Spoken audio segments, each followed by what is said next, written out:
Downtown, Petco Park, a new beginning, let's go. Started back rocking the brown. Ever since we been knocking them down. Baby said she wanna go to the game. Taught her how to say Padre gang. Started back rocking the brown. Ever since we been knocking them down. Mitchell and Ness with the old school name. All of the homies holler Padre gang. Yeah, that.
Hello, hello, hello. I think I have audio now. Do I have audio now?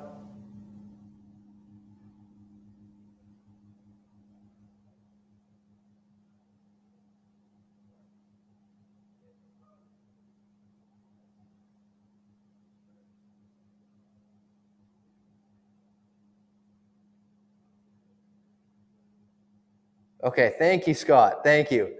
I'm sorry, guys. I have no idea what was happening there. What the heck? That's never happened to me before.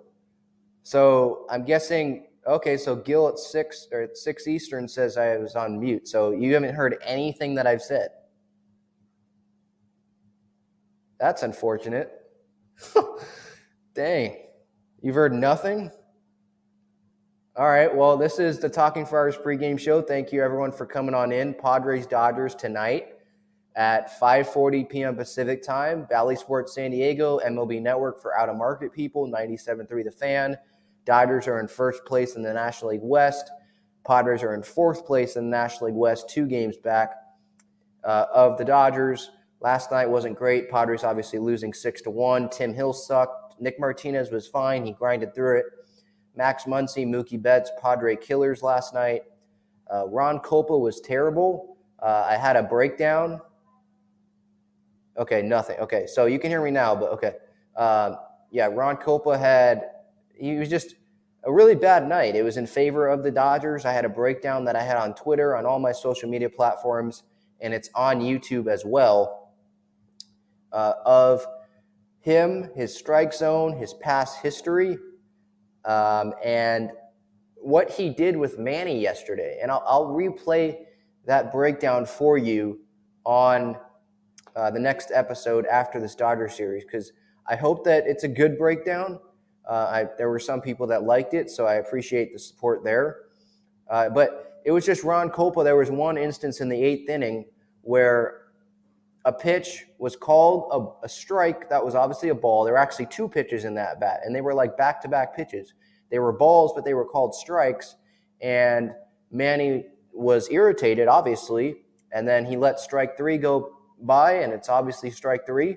It obviously was inside the strike zone, but Ron Kolpa, for some reason, thought Manny was mad at him for the strike that was in the strike zone when he called 2 strikes that were supposed to be balls the 2 pitches before. That's what Manny was mad at, and so I literally put in the breakdown what Manny was saying and what Ron Kolpa, the home plate umpire, was saying in that discussion, that yelling match back and forth.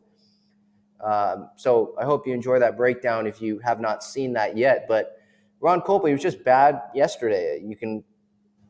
Again, I encourage you to watch the breakdown. I'll show it again on Sunday after that, so tomorrow after the Dodgers-Padres wrap up the series, and I do my Dodgers series reaction episode. But Cronenworth and Luke Voit 0 for 7 last night. That can't happen. Cronenworth has no hits in the last 7 games. And when you're without Tatis, you have Grisham struggling, you have Myers struggling, and Manny, Hosmer, and Profar, or your 3 hitters. You need your all-star, that second all-star that's in the lineup, to step up. And he hasn't really done that this year. He's hitting second again tonight, so hopefully that can change. But Luke Voit is not in the lineup. He has really struggled to start off his season. When I was supposedly on mute there, you couldn't really hear anything you couldn't hear at all anything that I was saying, which is kind of sucks, but I'll talk about it again. Luke Voit on the IL, biceps sore, or he's not on the IL, sorry. He might go on the IL. Bob Melvin said he's not ruling out an IL stint, a 10-day, that would be bicep soreness, but I might excuse what he did yesterday for that, but I'm not going to excuse the first 14 games where he was hitting well under 200. He still is. He's hitting 143. He hasn't hit a home run yet. He has 1 extra base hit, and it was a double. He's driven in 5 runs. His slugging percentage is 167. His OPS is below 500. So that's not good. His OPS plus is 50. That's not good at all.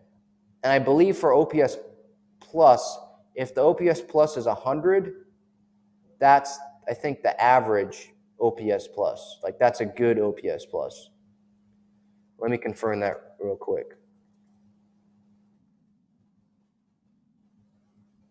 Let me see here. Yeah, so the league average OPS plus is 100.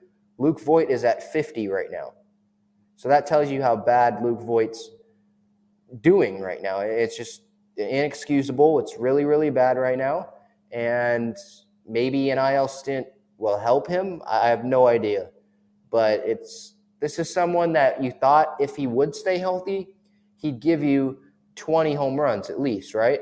Well, I guess I was kind of thinking that some pitchers were going to throw him some fastballs. That's not going to happen this year, I don't really think.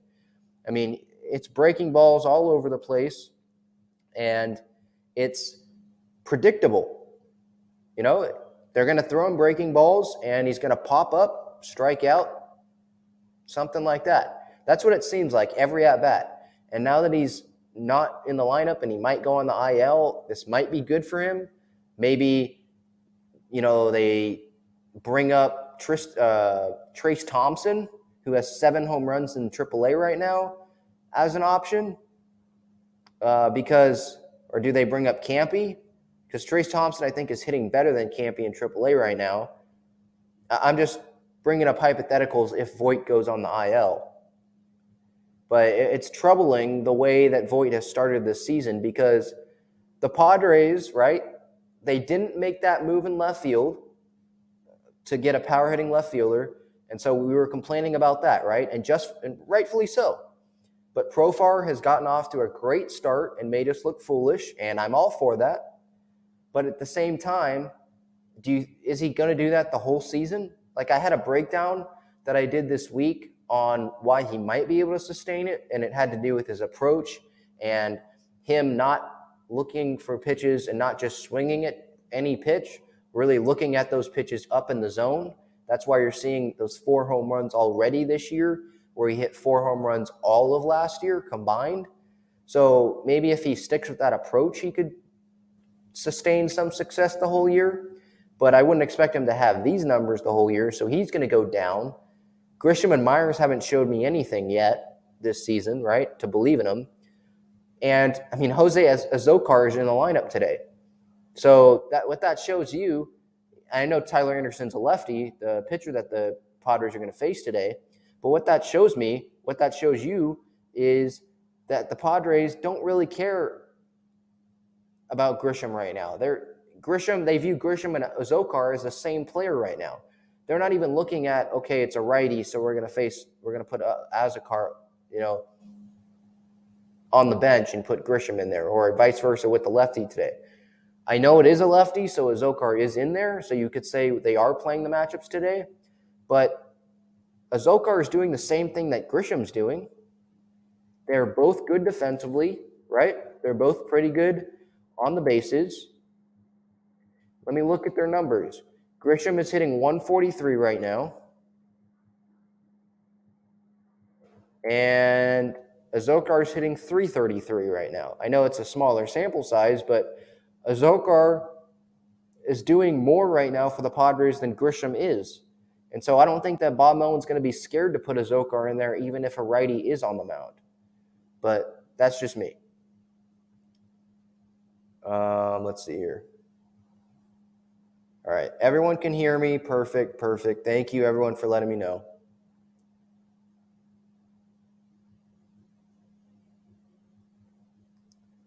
Irie says, you look like you had a few drinks on some of your post-game shows. I definitely buy you a drink if I see you at a game. Buy my mom one. I can't drink. And I'm not actually interested in doing that, even if I was 21. But yeah, I'm a passionate fan. That's just who I am. I watch every game, so I'm going to give you what I think. And there were some people with the breakdown that I had today on social media and on the YouTube page, on this YouTube channel, the breakdown that I had on the lip reading between Manny and home plate umpire Ron Copa last night. People were saying, "Oh, you're not down the line, down the middle. That's what they're pretty much some people were saying. I'm not being objective. Well, I'm a Padre fan. My family has season tickets. I've been a Padre fan since I could watch the game and know what was going on. So I'm sorry. It's hard to be objective when the umpire is sucking and it's in the favor of the Dodgers, your rival, the team you hate the most. On my Instagram profile, I literally have Dodger hater in my bio. So it's hard to be objective when something's not going your way, So I guess spare me that, sorry, I'm not going to be objective.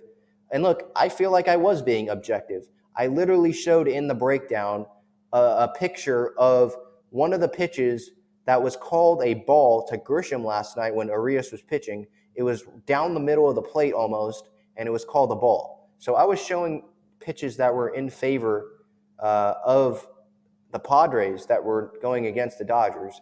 So I kind of was being objective, to be quite honest, but I'm a Padres fan. This is a Padre channel. If you're not a Padre fan and you enjoy just the content and you just want to know more about the Padres, feel free to come on in. I love that. I love the support, but this is for Padres fans, and I'm a Padre fan. Anyone that knows me, they'll say that I'm the most probably passionate fan that they know. So I'm not afraid to show that. Eric says, I'm ready for another day of pain. Let's do it. I hope that it's not as much pain as it was yesterday. We have our ace going today, and they have Tyler Anderson, their fifth starter, right? So I hope if it's another day of pain like yesterday and our pitching match the pitching matchup is in our favor, that's not going to be great. Because if it's another day of pain, that means the offense didn't show up again. I don't know if I have a whole lot of confidence in the offense showing up, but at the same time, when you look at the matchups here with the lineups, and I'll get to the lineups, there are some guys that have a really good history off of Tyler Anderson. Some of them have a long history facing Tyler Anderson, and some have a short history. But there are some guys that do have some success off of Tyler Anderson. Just going through the comments here before we continue. Hi, Danielle. Let's see here. Quan says, our biggest outfield question at the start of the season has become the better starting outfielder. Exactly. Yep. We didn't know what we were really going to get out of Myers. We thought that Grisham was going to produce a little bit more than he has. But Profar was the big – to be honest, and I'll be real honest here, going into the season, I thought that Profar and Beatty were going to be splitting time in left or in right. That's what it felt like, because I didn't believe that Profar was going to have 4 home runs, 2 weeks into the season, So I guess there's your answer. I agree. The one guy we thought wasn't really going to produce, the big question mark, is the guy that we can count on right now. And that just shows the holes that are in this lineup. There's 4 pretty much automatic outs, those last 4 guys in the order today. Will they be automatic outs today? You hope not. But based on, past games that I've been watching this season, they've pretty much been automatic outs. And Johnny, I mentioned Trace Thompson possibly being called up if Luke Voit hits the IL with this bicep soreness. You say Trace is hitting in a hitter-friendly Pacific Coast League. I agree what you're saying there, but what do the Padres have to lose to bring him up? He's an athletic outfielder. He can play the outfield. Didn't he rob a home run in spring training this year, if I remember correctly? So what are they losing? Is Matt Beatty a better player than Trace Thompson right now? I know Matt Beatty hasn't had a ton of at-bats, but okay, so are they going to would they bring up Thompson for Voit and then they'd keep Beatty? And I'm talking about when May comes, when they have to make those rosters go from 28 guys to 26. Are they going to have Thompson come up and they're going to send down Beatty or release him or whatever it would have to be? Or are they going to send down a Zokar who has been fitting in pretty well? You can use his speed. He's pretty much as good as Grisham has been so far this year defensively in center field and the outfield. So it's kind of a tough decision. Who would you really send down there? Are you going to give up on Beatty? I don't really want to, but at the same time, who did the Padres give up for Beatty? They didn't really give up a whole lot. So right now, when the offense has 4 holes in it at the bottom of the order, it's kind of like, what do you have to lose? You need try something, right? I get that they were faced, they played well against the Reds and the Diamondbacks, right? But what are they doing against the good teams? They lost the series, if I remember correctly, to the Giants in San Francisco. They were lucky to split against the Braves because that Sunday game they won by scoring 2 runs. And the 2 runs that they scored were a bases-loaded hit by pitch, I think, to Nola, and a ground out. I think Cronenworth grounded out to second on a fielder's choice, and that brought in a run from third. So they were lucky to split that series, and now they lost. They got blown out yesterday by the Dodgers. So my point is they just need better offensive production against the good teams, and that's not really happening right now. But talking more about the pitching matchup, Tyler Anderson for the Dodgers, he's allowed 1 earned run in both of his last 2 starts, 8 combined innings for Anderson. So he had 4 innings his last 2 starts, 4 innings each, 1 earned run each. And then Darvish, he sucked against San Francisco, but then his last start against the Braves, when he was back into pretty much normal conditions at Petco Park, 6 2/3 innings, 1 run, no walks. He was back to the Darvish, just like the Darvish we saw against the Diamondbacks. And the Braves are better than the Diamondbacks offensively, so that gives me at least a little bit of confidence that he'll be able to pitch okay against the Dodgers tonight. And they need him to. They really do need him to. Let's see, who'd they use yesterday? After using Chris Matt, who's a long guy, they used Stammen. So they're 2 long guys. Chris Matt and Stammen are done for tonight. They're not going to pitch today. Chris Matt, 29 pitches yesterday, Stammen 31. And might as well just get to the bullpen situation right now. They're not going to pitch today. Here's the bullpen chart. They're not pitching today. Chris Matt and Stammen.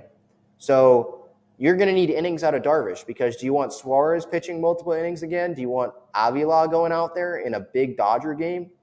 Ray Kerr, as I mentioned yesterday in my live reaction during the pregame show when he was called up in place of Pierce Johnson, who's now on the IL as well with an elbow tendonitis. Do you want Kerr going in there when he's only a 1-inning guy? You want him going in there in a big spot right out of the gate, and especially when he's had some walk issues. Like every appearance this year in the minor leagues except one, he's walked at least 1 batter. Like his big question is command of the strike zone. Do you want him going in there in that situation? I was surprised why they didn't just go to Kerr right when that game got out of hand last night, and they instead had Stammen finish the night instead of just putting Kerr in there. I don't understand. They had Kerr warming up. Why don't put him in a situation where he's not expected to hold a 1-run lead in the 9th or 8th inning? You know what I'm saying? It just doesn't really that didn't make sense to me. But Taylor Rogers is obviously ready, Garcia, Wilson. So their 3, probably 7, 8, 9 guys are ready to go. They're going to be ready to go today and ready to go tomorrow, because they'll be able to pitch back-to-back days if obviously injuries don't come into play. So that's the good news. And the bad news is if Darvish does struggle, they're going to have to piece something together. They don't have Chris Matt and Stammen to give them those length bulk innings. Lamet, you make a good point, Jason. And hopefully you saw in that bullpen chart, I did put Lamet and Hill in there in pitches. Lamet only had 6 pitches yesterday, so he could be available today, but I don't know what their approach is in terms of the Padres being comfortable regardless of how many pitches Lamet threw yesterday. I know it was less than 10, only 6. Are they comfortable this early in the season putting him back out there back-to-back days? We're going to have to wait to see if that situation comes up. Because you do have to remember, he didn't only throw 6 pitches. I'm keeping track of the pitches that he threw on TV in the game, the pitches that I can track, right? So I'm going to keep track of those, but you got to remember he got up yesterday and threw more pitchers in the bullpen. So I'm sure the Padres count those to some effect too. So that adds to more pitches than 6 that he threw, right? So I don't think he would get in today, but that's just my personal opinion. But that's what the bullpen situation looks like for today. One other note, Blake Snell threw to hitters today on the field in a live batting practice session. Bob Scanlon said that he looked overpowering. So that's good news. I can try to find a video for you guys. Let me look up. I think it was Marty Caswell. No, it wasn't.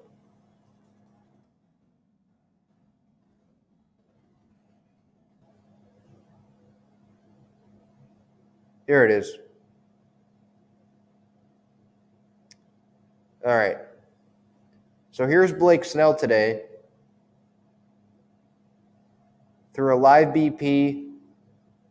Scan said he looked good.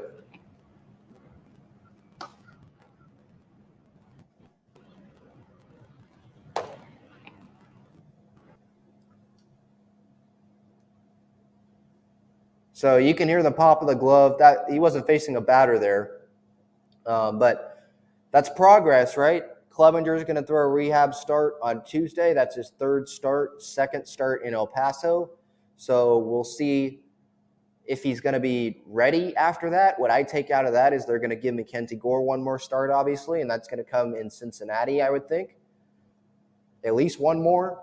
And then if he pitches well there, because he's pitched well the last two starts against the Braves and Reds. So if he pitches again against the Reds, good, in Cincinnati, I would think that they move Martinez into a long bullpen role to piggyback Clevenger, maybe if they want to be safe with Clevenger but still have him have impact on the major league team.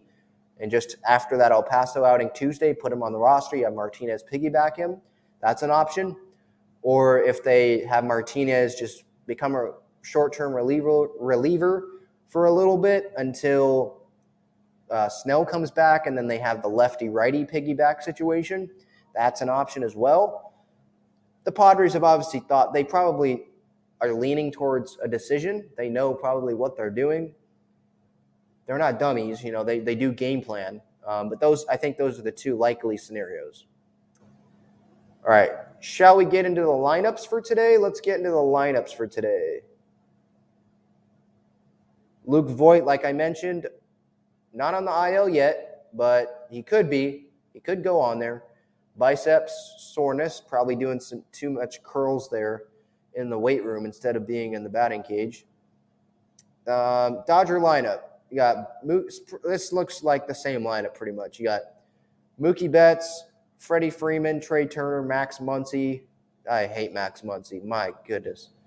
Justin Turner, Will Smith, Cody Bellinger, Chris Taylor, and then Gavin Lux batting ninth. So that looks like the same lineup as yesterday. The big key, what to watch for in terms of the Padre pitching against the Dodger lineup, can they keep Betts and Muncy quiet?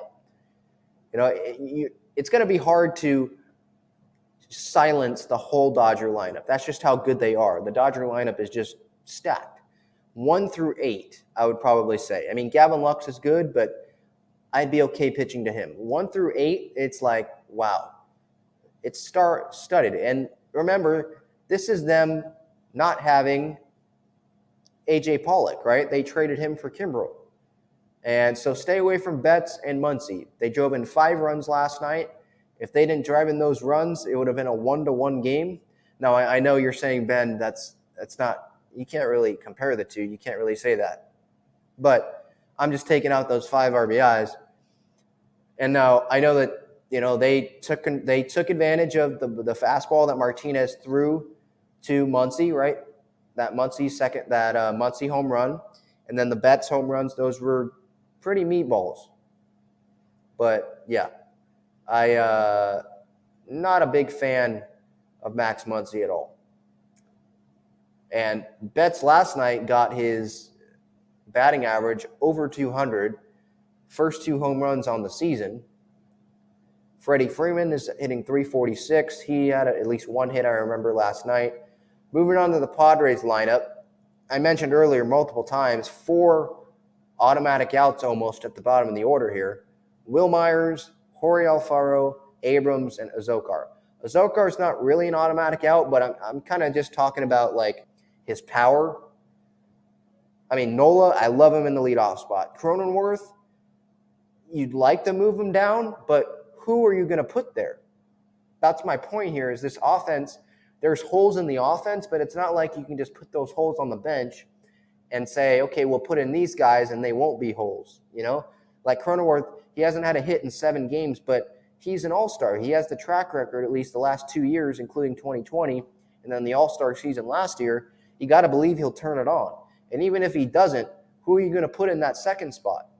You know, you got a lefty on the mound today, so if you put Profar second instead of fourth, you have 3 straight righties, and you know that they don't like doing that now with matchups. Are you going to move Hosmer up? Hosmer's not a 2-hitter. Manny is, but then you're going to have Nola, Manny back-to-back, 2 righties in a row, and I think they want a lefty in one of those top 2 spots there. So you want Profar and Hosmer in the 4-5 behind Manny because they're driving in runs so far. Hosmer's hitting .388. He's driven in 5 runs. Profar's driven in 11 runs. That's even more than Manny so far this year. So they're driving in runs. They're putting the ball in play. They're not striking out a ton. So you kind of have to put them there. And then you just put 6, 7, 8, 9. It's almost like, I guess you don't want to, you know, you're trying to avoid having back-to-back-to-back righties or back-to-back-to-back lefties and all that stuff. But it's almost like you throw those 4 guys in a hat and say, okay, we'll put them this way. You know? I'd kind of prefer having Abrams hitting 9th so that you have a lefty 9th and then a righty first hitting leadoff instead of a righty-righty. I think Azokar's a righty, right? I'd prefer that. And then when you have a DH hitting 7th, that's not great. In comparison to the Dodgers, DH is hitting 4th. Your DH should be more in the middle of the order. And for me, what to watch for here is that DH spot with Jorge Alfaro. That's one of my what to watch fors today. Alfaro's DHing, Nola catching, so they don't have a catcher on the bench, right? So if Nola gets hurt, we saw this that was the Reds game, right, with the Tyler Stevenson injury. If Nola gets hurt tonight, Alfaro has to catch. Now you have to make the pitcher hit. And I know my mom, if she's in the comments still, she loves the pitcher hitting, I guess, but I'm not. We don't like that. I know a lot of people, we'd rather have, I know that our offense sucks right now, but we'd rather have a professional hitter in the lineup than a pitcher. So that's something to watch for. You hope that an injury doesn't happen there because you're going to have to see the pitcher hit. And obviously, more importantly, you just don't want to have Austin Nola hurt because he's the leadoff hitter right now. You don't have Fernando for another 2 months. You don't have really any other options with a lefty on the mound. Grisham's struggling. You're not going to have a lefty there leading off. Nola's been making contact. You know, that's just the way it is. And when he's staying healthy, we know who he is defensively. So those are kind of my what to watch for today in terms of the lineup and in terms of keeping Muncy and Betts quiet. That's a big key for me. Can Darvish and the rest of the bullpen, can they do that? And then another thing, what to watch for, I said today in the pregame, or yesterday in the pregame show, don't be stupid if you're going out to the game, please. What to watch for? Let's watch some of these idiots.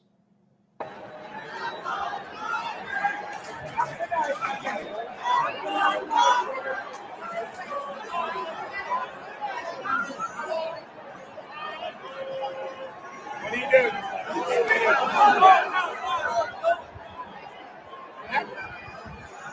We're getting right? Shanky or Stabby or what? I'll never understand what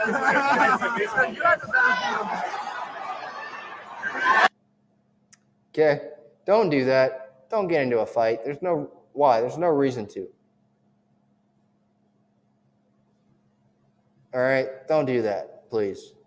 My Padre pick today, yesterday I had Manny. He went 1 for 4. So when the Padres offense is sucking, somehow the guy I pick is still getting a hit, which I guess is good for me, my Padre pick. I don't have money on it or anything, but I'm 9-5 so far in my Padre picks. Today I'm going to go Eric Hosmer. He's one of the 3 guys in the lineup right now that seem to be hitting pretty well. He's hitting .353 off Tyler Anderson, the starter for today. So that felt like the easy choice. You're not really confident in any of the other guys except Manny and maybe Profar, but that's about it. That kind of tells you where the Padres offense is at, you know? It kind of sucks. All right, let's get to some MLB news and notes today. Miguel Cabrera, his 3,000th hit. He finally got it today after being intentionally walked in his final at-bat against the Yankees after going 0 for 3 on Thursday. Yesterday's game got rained out, postponed, and today he got his 3,000th hit through the right side. They had a special marked ball that they had to put into the game, single the right field. Jose Iglesias delivered, former teammate, delivered him the ball. His family came onto the field, so that was a really cool moment to see. I was watching that live earlier today. It's mind-boggling. Like, some people might think that he's like the Matthew Stafford of baseball, just like a stats compiler, but just think about it. This guy, he's the 7th player ever in big league history hitter to have 500 home runs and 3,000 hits. Like, that's special. And he's never used steroids from my knowledge. So it's not like it's A-Rod or someone like that. So that's impressive. That he's obviously a Hall of Famer. And so that's a really special moment that happened today. The Yankees game was atrocious in terms of the fans there. I've never seen this before. Yankees and the Guardians today. It was a roller coaster game. The Yankees took a lead on a Josh Donaldson solo home run, a go-ahead home run. Then the Guardians took it back with old friend Austin Hedges hitting a 2-run home run in a high leverage spot. When have we ever seen that? Never. From my memory as a Padre fan. You see him striking out all the time. He's not doing good, by the way, with the Guardians. I want to make that clear. But, of course, the one game I'm watching, he hits a 2-run go-ahead home run. But then the game wasn't over there. Isaiah Kiner-Falefa, with 2 outs, runner on second, ties the game in the 9th inning, the bottom of the 9th at Yankee Stadium, with a double off the wall. And then Gleyber Torres comes up, pinch hitter. He singles into the right center gap. Yankees win. And then what the problem was, though, is that there were fans that decided to throw garbage onto the field at the Guardians players. And I'll show this to you. I have the video, or I think I have a picture here. There has to be the video somewhere.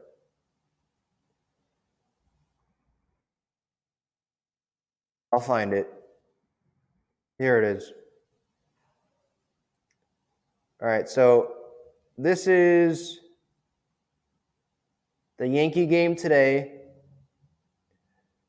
Yankees win, walk off, right? It should be a celebratory moment. Instead, it gets taken by this is what it ends up happening. Yankees fans throwing trash onto the field, and Aaron Judge and Giancarlo Stanton have to tell fans to knock it off. This is how embarrassing this is. Watch this.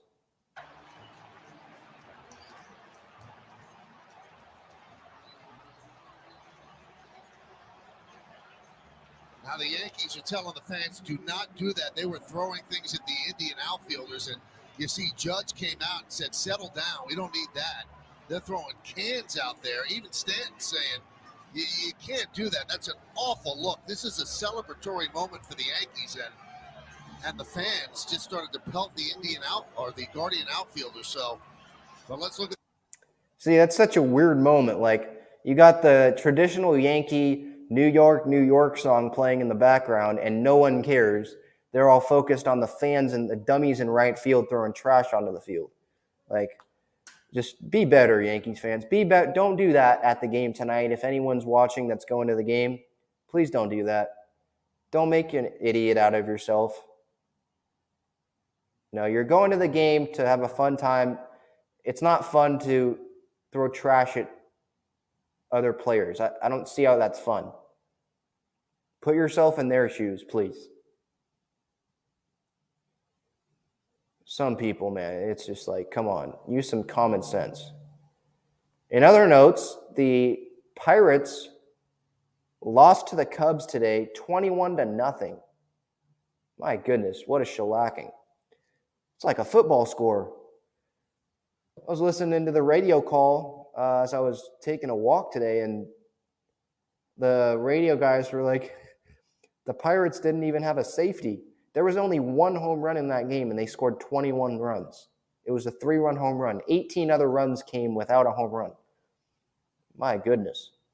All right, we'll finish this off with some comments here. Again, I'm sorry at the beginning. Thank you, everyone, for hanging in with me. For those, or for everyone, for some reason my computer wasn't working. No one could hear me talking, but I got that fixed. But let's see if there's any other comments I want to talk about here.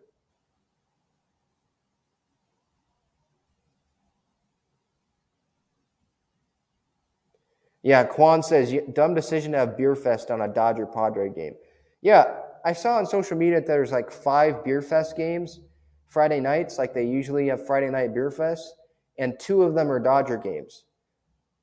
Like, wouldn't the Padres make Beer Fest a night against like the Marlins or something so that fans want to go? Dodger games, you know that fans are already going to show up. Why would you have that on a Dodger game when you know that there's already going to be fights? And letting drunk Dodger fans in there, you think that's a good idea? Like, I saw some Dodger fans stomping on Padre fans' hats and stuff. Like, what are we doing, guys? Come on.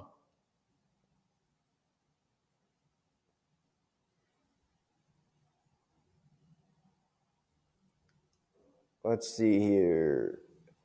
Jason says, Austin Hedges was a legit defensive catcher. He still is, but he sucks offensively. They needed more offense. Austin Nola is fine behind the plate, you know. If he can stay healthy, he's a better offensive player than Austin Hedges. So I'll take that over Austin Hedges.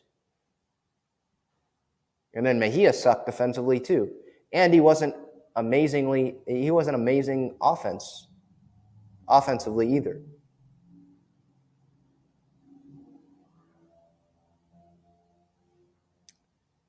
Jason asks, have you heard anything else about the Pierce Johnson injury? Hopefully it's only on the aisle for 10 days. It's elbow tendonitis. That's all I can tell you. I don't know. When you have a reliever dealing with an elbow injury, it's hard to slam dunk say, yeah, it's only going to be 10 days. Because he's going to be down, right, for a few days, and then you got to ramp him back up. How is his elbow going to feel? If it doesn't feel good, they're going to back him off again. That'll delay it, right?